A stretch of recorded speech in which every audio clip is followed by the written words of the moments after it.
Welcome to this intense deep dive. Mission SY0701 clear करना है. Imagine एक massive network breach हो रहा है, रेड अलर्ट्स बज रहे हैं, स्क्रीन्स फ्लैश हो रही हैं. और सिस्टम्स एक के बाद एक लॉकडाउन हो रहे हैं. एग्जैक्टली. ऐसी हाई प्रेशर सिचुएशंस में काम करने के लिए बेसिक सिर्फ पता होना काफी नहीं है. कॉन्सेप्ट्स का क्रिस्टल क्लियर होना जरूरी है. बिल्कुल. और आज हम डायरेक्टली सोर्स मटेरियल से वो कोर नॉलेज एक्सट्रैक्ट करेंगे जो हर एस्पिरेंट को एक सॉलिड साइबर सिक्योरिटी प्रोफेशनल बनाती है. कोई एक्स्ट्रा टाइम नहीं है फ्लफ के लिए, स्ट्रेट टू द पॉइंट बात होगी. मैं बस एक चीज पॉइंट आउट करना चाहता था कि प्रॉब्लम ये नहीं है कि कैंडिडेट्स को कॉन्सेप्ट्स नहीं आते. हाँ. प्रॉब्लम ये है कि कॉम्पिटिटिव एग्जाम्स अपने क्वेश्चंस की वर्डिंग से बहुत क्लेवर ट्रैप्स क्रिएट करते हैं. वो ऐसे रियल वर्ल्ड सिनेरियोज प्रेजेंट करते हैं जहां दो आंसर्स बिल्कुल सही लगते हैं. राइट. तो आज का मेन गोल यही है कि हम SY0701 डोमेन्स के उन 3 स्कोर टॉपिक्स को डिकोड करें, उनके पीछे का वाई समझें और उन ट्रैप्स को बाईपास करना सीखें. तो बेस फाउंडेशन से शुरू करते हैं. पहला टॉपिक, सिक्योरिटी कंट्रोल्स. अगर हम किसी भी आईटी एनवायरनमेंट को देखें तो उसके हर डिफेंस इन्हीं कंट्रोल्स पर बेस्ड होती है, चाहे वो टेक्निकल हो, मैनेजरियल हो, ऑपरेशनल हो या फिजिकल हो. लेकिन कॉम्टिया इसको इतना डीपली टेस्ट क्यों करता है? क्योंकि देखो, बिना लेयर्ड कंट्रोल्स के, जिसे हम डिफेंस इन डेप्थ कहते हैं, कोई सिक्योरिटी पॉस्चर एग्जिस्ट ही नहीं कर सकता. अब एस्पिरेंट्स अक्सर यहाँ कंफ्यूज होते हैं. एक बड़ा एग्जाम ट्रैप आता है यहाँ. ध्यान देने वाली बात है, लोग कंट्रोल के टाइप और उसके फंक्शन को मिक्स कर देते हैं. अच्छा, टाइप और फंक्शन मतलब? टाइप ये बताता है कि कंट्रोल इंप्लीमेंट कैसे हो रहा है. जैसे एक फिजिकल लॉक एक फिजिकल टाइप है, और फंक्शन ये बताता है कि वो किस फेज में काम आएगा. यानी क्या वो अटैक को पहले रोकेगा प्रिवेंटिव की तरह, या अटैक होने के बाद बताएगा डिटेक्टिव की तरह? राइट? एग्जैक्टली. जैसे रियल वर्ल्ड में देखें तो एक फायरवॉल एक टेक्निकल कंट्रोल है क्योंकि वो हार्डवेयर या सॉफ्टवेयर से चलता है, और इसका फंक्शन प्रिवेंटिव है क्योंकि ये मैलिशियस ट्रैफिक को नेटवर्क में आने से पहले ही ब्लॉक कर देता है. और इसी फाउंडेशन का दूसरा सबसे बड़ा पिलर है CIA ट्रायड. हाँ, कॉन्फिडेंशियलिटी, इंटेग्रिटी और अवेलेबिलिटी. कॉन्फिडेंशियलिटी मतलब डेटा सीक्रेट रहे, इंटेग्रिटी यानी डेटा रास्ते में चेंज या टैम्पर ना हो, और अवेलेबिलिटी कि जब जरूरत हो ऑथराइज्ड लोगों को डेटा इजीली मिल जाए. पर कॉम्पिटिया यहाँ वर्डिंग के साथ खेलता है. एग्जाम में इंसिडेंट का इम्पैक्ट पूछा जाता है और वहीं गलती होती है सबसे. कैसे? अगर किसी फाइल का क्रिप्टोग्राफिक हैश मिसमैच हो रहा है तो लोग सोचते हैं कि फाइल करप्ट हो गई, तो शायद सिस्टम डाउन है, पर टेक्निकली वो इंटेग्रिटी का इशू है क्योंकि डेटा ऑल्टर हुआ है. हाँ, समझ गया. दूसरी तरफ एक डीडॉस अटैक सीधा अवेलेबिलिटी को टारगेट करता है. रैंसमवेयर एक बहुत बड़ी एग्जांपल है यहाँ. अटैकर्स फाइल्स को लॉक करके अवेलेबिलिटी डिस्ट्रॉय करते हैं, और अगर वो डेटा लीक करने की धमकी दे रहे हैं तो कॉन्फिडेंशियलिटी भी कॉम्प्रोमाइज हो रही है. राइट. और जब अटैक्स होते हैं तो पता होना चाहिए कि किसने किया. यहाँ कॉन्सेप्ट आता है नॉन रिपीटिशन का. एक ऐसा प्रूफ जिससे कोई अपने एक्शन से मुकर नहीं सकता. हाँ, अगर किसी ने मैलिशियस ईमेल भेजी है तो वो ये नहीं कह सकता कि मैंने नहीं किया. अकाउंटेबिलिटी के लिए ये एब्सोल्यूट एसेंशियल है. और यहाँ सबसे बड़ा एग्जाम ट्रैप ये है कि कैंडिडेट्स ऑथेंटिकेशन को नॉन रेपुटेशन समझ लेते हैं. ये दोनों बिल्कुल अलग हैं. ऑथेंटिकेशन सिर्फ आइडेंटिटी बताता है कि यूजर कौन है, राइट? हाँ, लेकिन नॉन रेपुटेशन के लिए क्रिप्टोग्राफिक प्रूफ चाहिए होता है, जैसे डिजिटल सिग्नेचर्स. डिजिटल सिग्नेचर से मैथमेटिकली वेरीफाई होता है कि एक स्पेसिफिक ईमेल स्ट्रिक्टली उसी सेंडर की प्राइवेट की से साइन हुई है. कोई और उसे फॉर्ज नहीं कर सकता, इसलिए डिनाइल का कोई चांस ही नहीं बचता. ये हुई ना डीप इंजीनियरिंग वाली बात. अब एक्सेस की बात निकली है तो AAA मॉडल कौन पैक करते हैं? ऑथेंटिकेशन, ऑथराइजेशन और अकाउंटिंग. ऑथेंटिकेशन पूछता है हु आर यू, ऑथराइजेशन पूछता है व्हाट कैन यू डू, और अकाउंटिंग लॉग्स मेंटेन करता है व्हाट डिड यू डू. ये तीनों मिलकर रेडियस या टेकएक्स प्लस जैसे एक्सेस कंट्रोल प्रोटोकॉल्स का बेस बनाते हैं. रेडियस यानी remote authentication, dial in user service, इसी AAA मॉडल पर नेटवर्क्स को सिक्योर करता है. लेकिन एग्जाम सिनेरियोज में ऑथेन और ऑथजी में कंफ्यूजन क्रिएट किया जाता है ना? बिल्कुल. लॉगिन स्क्रीन पर यूजर नेम और पासवर्ड डालना ऑथेंटिकेशन है, पर सक्सेसफुली लॉगिन होने के बाद क्या वो यूजर HR डिपार्टमेंट का कॉन्फिडेंशियल फोल्डर रीड कर सकता है? ये परमिशन सेट ऑथराइजेशन है. एक एडमिनिस्ट्रेटर नेटवर्क में एंटर तो कर गया, पर उसने जो भी कमांड्स रन किए वो अकाउंटिंग लॉग्स में रिकॉर्ड होंगे. सही. Let's log this in. एक क्विक मेंटल चेक करते हैं सबके लिए। अब एक सिनेरियो सोचो, अगर एक अटैकर ने एंटर करके सिस्टम के सारे लॉग्स वाइप आउट कर दिए हैं, तो दिमाग में तुरंत क्लिक होना चाहिए कि AAA मॉडल का कौन सा पिलर कंप्लीटली फेल हो गया है। सोचो क्या आंसर होगा इसका। दिमाग लगाने वाली बात है। और आंसर है अकाउंटिंग। अगर लॉग्स ही नहीं है तो फ्यूचर फोरेंसिक इन्वेस्टिगेशन के लिए कोई रिकॉर्ड नहीं बचेगा। परफेक्ट। एक और सिनेरियो आने दो। DDoS अटैक CIA ट्रायड के किस एस्पेक्ट को इफेक्टिवली खत्म कर देता है? सोचो। अवेलेबिलिटी, क्योंकि लेजिटिमेट यूजर्स वेबसाइट एक्सेस ही नहीं कर पाते। और अगर कोई डिनाई कर रहा है कि उसने एक highly sensitive digital contract sign किया है, तो वहां कौन सा क्रिप्टोग्राफिक कॉन्सेप्ट इंप्लीमेंट करना चाहिए था? नॉन रिप्यूडिएशन। बिल्कुल। ग्रेट, ये फाउंडेशन बहुत सॉलिड है। अब थोड़ा स्ट्रैटेजिक लेवल पर आते हैं। सिक्योरिटी सिर्फ फायरवॉल्स लगाना नहीं है, एक ओवरऑल डायरेक्शन भी जरूरी है। यहाँ टॉपिक 5 आता है, गैप एनालिसिस। कॉम्प्टिया इसको टेस्ट करता है। ये एक हाई लेवल कंपैरिजन है कि कंपनी की करंट सिक्योरिटी स्टेट क्या है और डिजायर्ड टारगेट स्टेट क्या होनी चाहिए। लेकिन मैंने देखा है कैंडिडेट्स इसको वल्नरेबिलिटी स्कैन के साथ कंफ्यूज कर देते हैं। दोनों में फ्लॉ ढूंढे जाते हैं, तो फर्क क्या है? फर्क अप्रोच का है। वल्नरेबिलिटी स्कैन एक automated technical tool based process है। एक सॉफ्टवेयर नेटवर्क को स्कैन करता है मिसिंग पैचेस ढूंढने के लिए, जबकि गैप एनालिसिस एक स्ट्रेटेजिक पेपर बेस्ड असेसमेंट है ना? हाँ, जैसे कंपनी को अचानक यूरोप में बिजनेस स्टार्ट करना है और नई GDPR कंप्लायंस मीट करनी है, तो वो पहले पॉलिसी लेवल पर गैप एनालिसिस करेंगे, ये देखने कि उनके करंट डेटा हैंडलिंग प्रोसेसेस में क्या कमियां हैं। ये बिजनेस अलाइन करता है, टूल्स नहीं। Mix complete sense. और मॉडर्न स्ट्रैटेजिकल सबसे बड़ा बज़वर्ड है zero trust. Never trust, always verify. चाहे यूजर नेटवर्क के बाहर हो या अंदर, उस पर डिफॉल्ट ट्रस्ट 0 होता है। इस आर्किटेक्चर में लीस्ट प्रिविलेज और कंटिन्यूस वेरिफिकेशन का बहुत बड़ा रोल है। यहाँ एक बहुत कॉमन गलती होती है। सिर्फ पेरीमीटर पर एक स्ट्रॉन्ग फायरवॉल और VPN लगा देने को जीरो ट्रस्ट मान लेना गलत है। तो कोर प्रिंसिपल क्या डिमांड करता है? Zero trust micro segmentation demand करता है, यानी इंटरनल नेटवर्क को छोटे छोटे सिक्योर जोन्स में तोड़ना। अगर एक इंटरनल एम्प्लॉई अपने ऑफिस डेस्क से HR सिस्टम एक्सेस करने की कोशिश करता है, तो जीरो ट्रस्ट मॉडल उसे MFA प्रॉम्प्ट करेगा, यानी मल्टी फैक्टर ऑथेंटिकेशन। नेटवर्क के अंदर होने का मतलब ये नहीं कि ट्रस्ट मिल गया। पर एक बात बताइए, अगर इतनी स्ट्रांग डिजिटल सिक्योरिटी है पर कोई फिजिकली सर्वर उठाकर ले जाए तो? यहाँ फिजिकल सिक्योरिटी पिक्चर में आती है। CCTV, फेंसिंग, बॉलार्ड्स जो गाड़ियों को बिल्डिंग से टकराने से रोकते हैं, और मैन ट्रैप्स।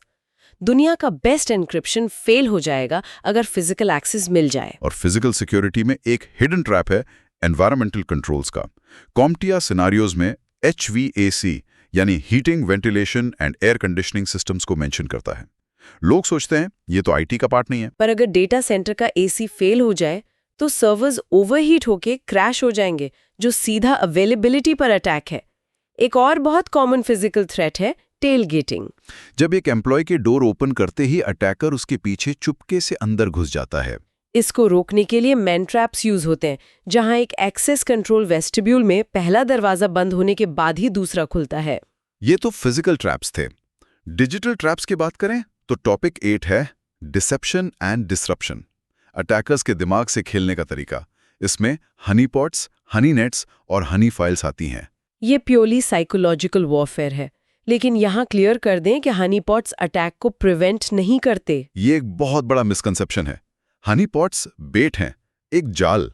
अटैकर जब इन फेक सिस्टम्स में घुसता है तो उसे लगता है उसने जैकपॉट हिट कर लिया। वो अपना मैलवेयर ड्रॉप करता है, नई टेक्निक्स ट्राई करता है, और इस सारे टाइम में बैकग्राउंड में सिक्योरिटी टीम उसका बिहेवियर, उसके IP एड्रेसेस और उसकी टैक्टिक्स नोट कर रही होती है। ये अटैकर का टाइम वेस्ट करता है और डिफेंडर्स को एक्शनेबल इंटेलिजेंस देता है।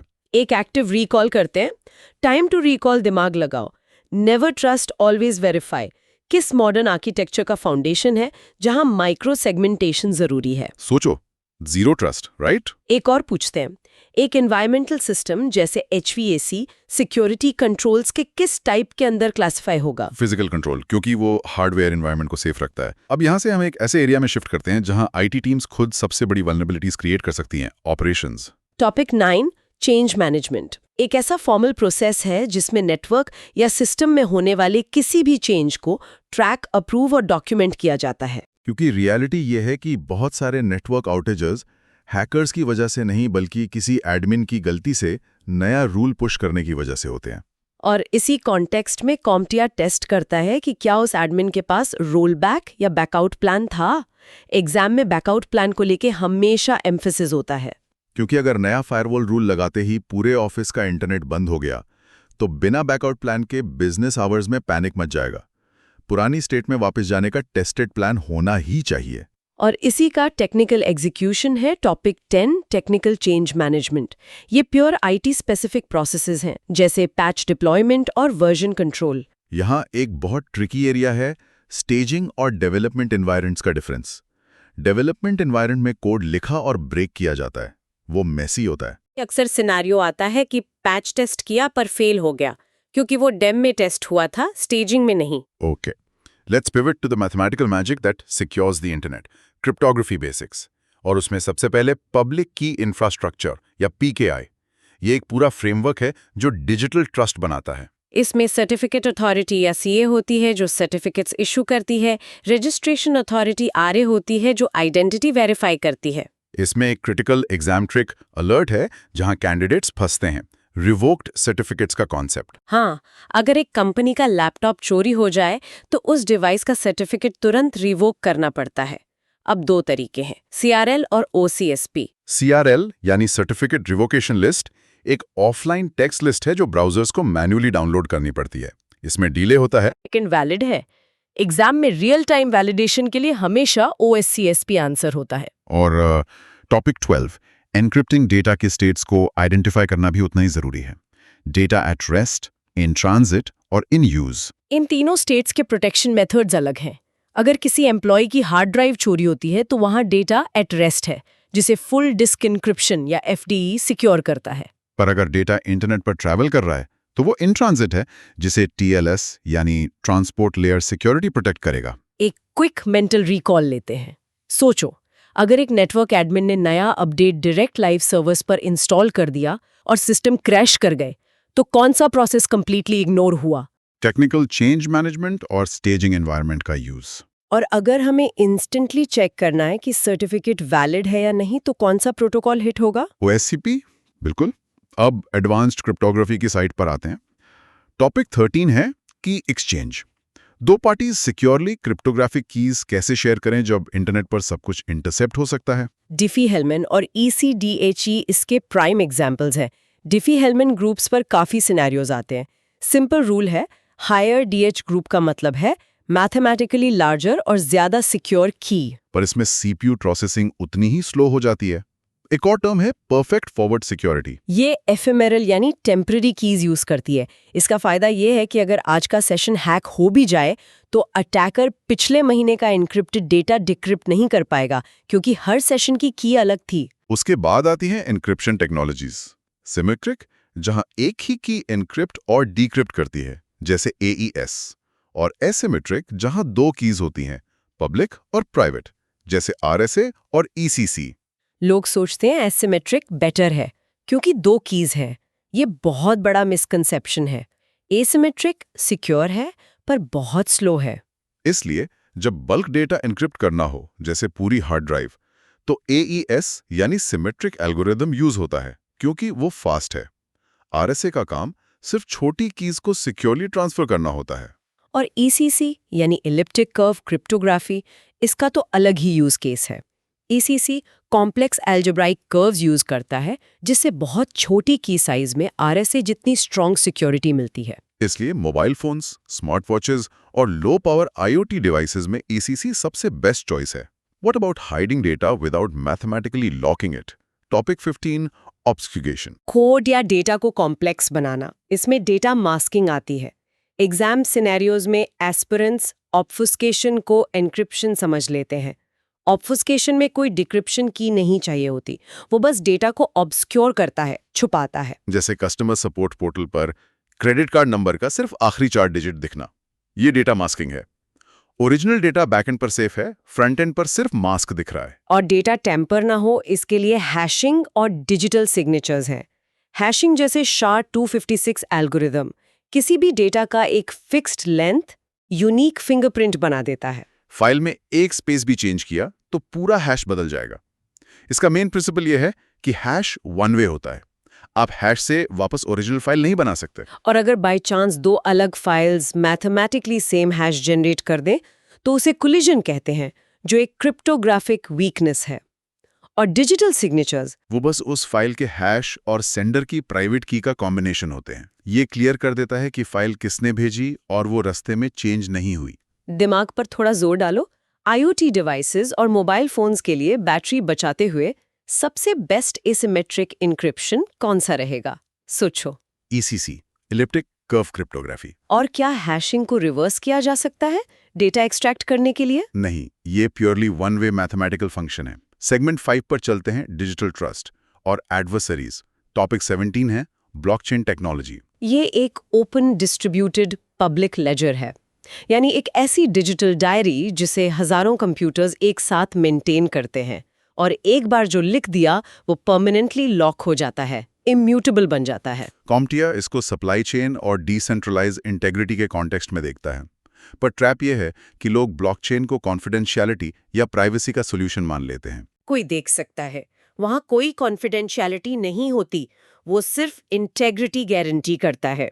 इसके बाद टॉपिक 18 सर्टिफिकेट्स आते हैं। वेब सिक्योरिटी इन्हीं डिजिटल डॉक्यूमेंट्स पर चलती है। यहाँ वाइल्ड कार्ड और सैन सर्टिफिकेट्स में बहुत क्लियर डिफरेंस पता होना चाहिए। वाइल्ड कार्ड एक मेन डोमेन और उसके सारे सब डोमेन्स को कवर करता है, पर सैन यानी सब्जेक्ट ऑल्टरनेटिव नेम बिल्कुल अलग-अलग डोमेन्स को एक सिंगल सर्टिफिकेट में बंडल कर सकता है। जैसे company.com और partnerwebsite.net एक ही सर्टिफिकेट में। अब बात करते हैं एडवर्सरीज की। टॉपिक 19 है threat actors, script kiddies, hacktivists, nation state, insider threats. जब तक दुश्मन की मोटिवेशन नहीं पता, डिफेंस कैसे प्लान होगा? सबसे बड़ा थ्रेट यहाँ APTs यानी एडवांस्ड पर्सिस्टेंट थ्रेट्स हैं। एस्पिरेंट्स इनको नॉर्मल हैकर्स समझ लेते हैं, पर APT specifically nation state actors होते हैं। इनके पास मैसिव गवर्नमेंट फंडिंग होती है, हाई लेवल रिसोर्सेज होते हैं और इनका गोल एस्पियनाज या सालों तक नेटवर्क में छुप कर बैठना होता है। दूसरी तरफ इनसाइडर थ्रेट है, एक एंग्री एम्प्लॉई जिसे नेटवर्क का पूरा एक्सेस ऑलरेडी मिला हुआ है। उसकी मोटिवेशन रिवेंज होती है और वो टेक्निकली बाहर के APT से ज्यादा डेंजरस हो सकता है। और ये अटैकर्स नेटवर्क में आते कैसे हैं? टॉपिक 20 कॉमन थ्रेट वेक्टर्स के जरिए। Email, unsecured USBs, open ports. एक बहुत बड़ा रियल वर्ल्ड डेंजर है supply chain vector. Threat actor इंसान या ग्रुप है और थ्रेट वेक्टर वो पाइपलाइन या रास्ता है जहां से अटैक डिलीवर हुआ।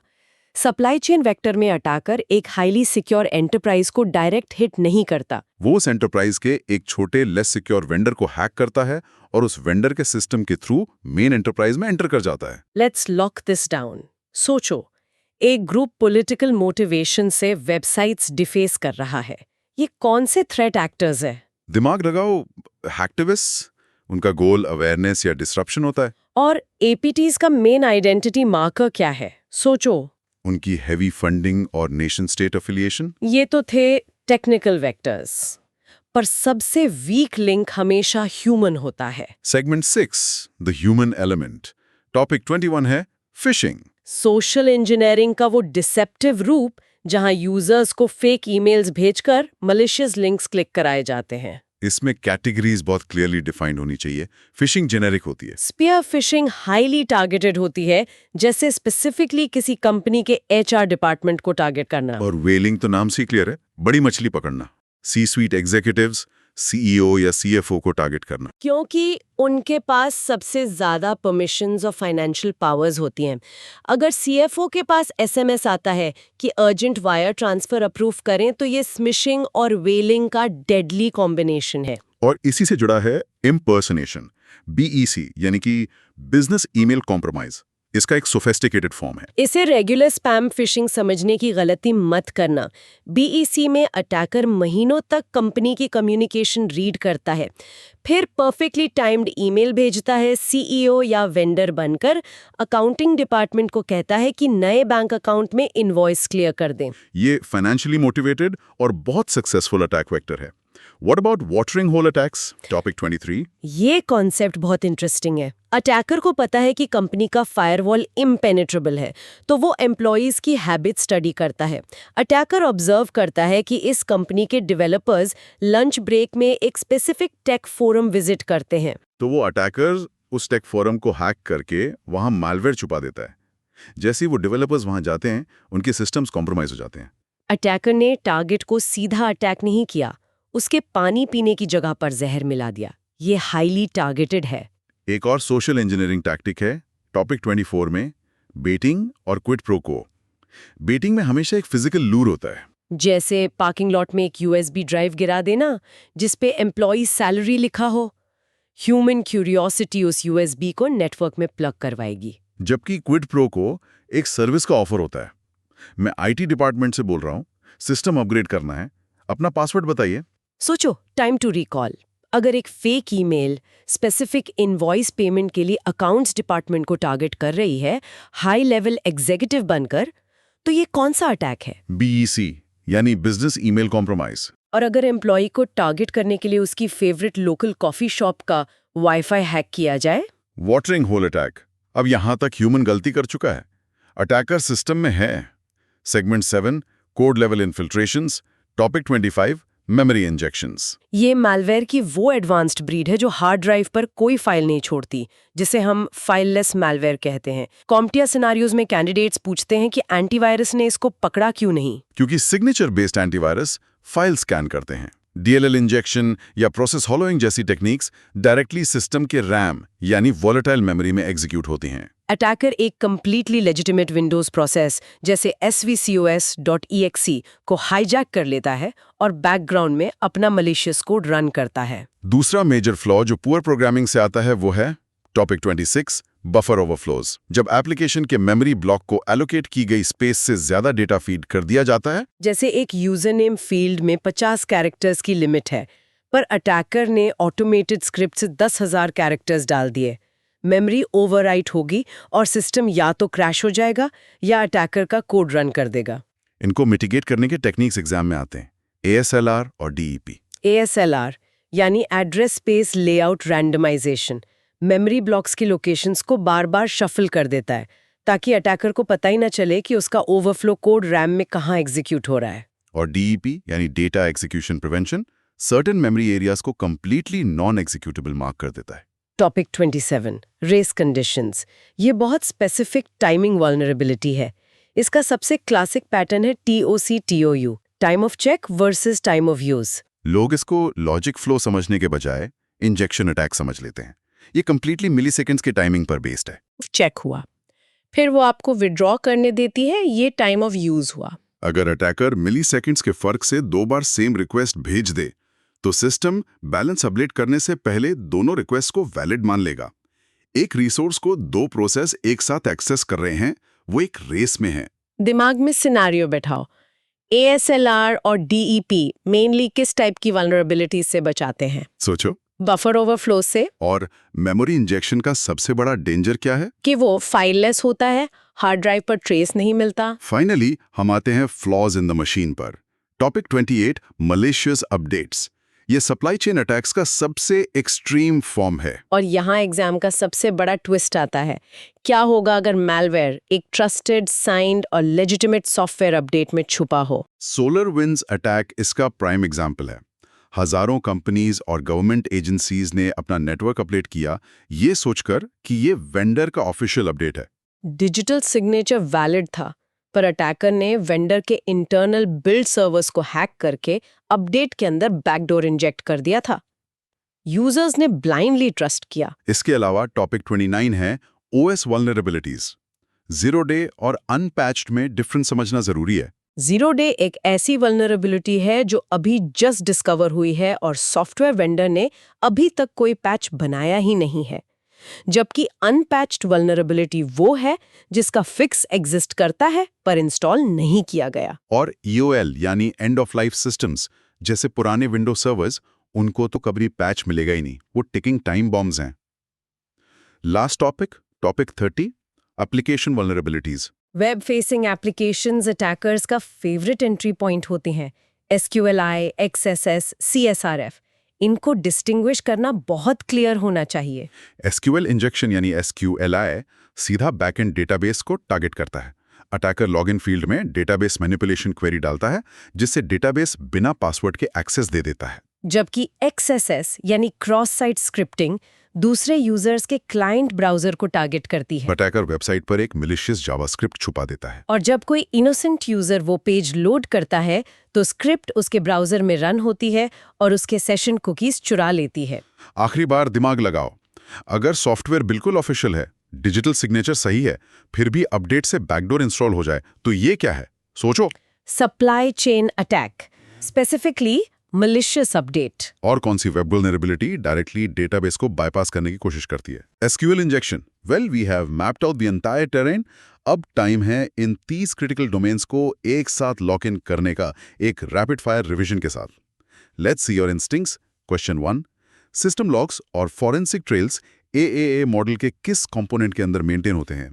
अकाउंटिंग। क्वेश्चन 2, एक ऑफलाइन लिस्ट और रियल टाइम वैलिडेशन में से OCSP क्या परफॉर्म करता है? Real time certificate validation. Question 3, अगर पार्किंग लॉट में एक कॉन्फिडेंशियल मार्क की हुई USB ड्रॉप कर दी जाए तो ये सोशल इंजीनियरिंग का कौन सा अटैक वेक्टर है? बेटिंग। क्वेश्चन 4, फायरवॉल रूल्स में डिफॉल्ट नेचर जो उन सभी एक्शंस को ब्लॉक करता है जो एक्सप्लिसिटली अलाउड नहीं है, उसे क्या कहते हैं?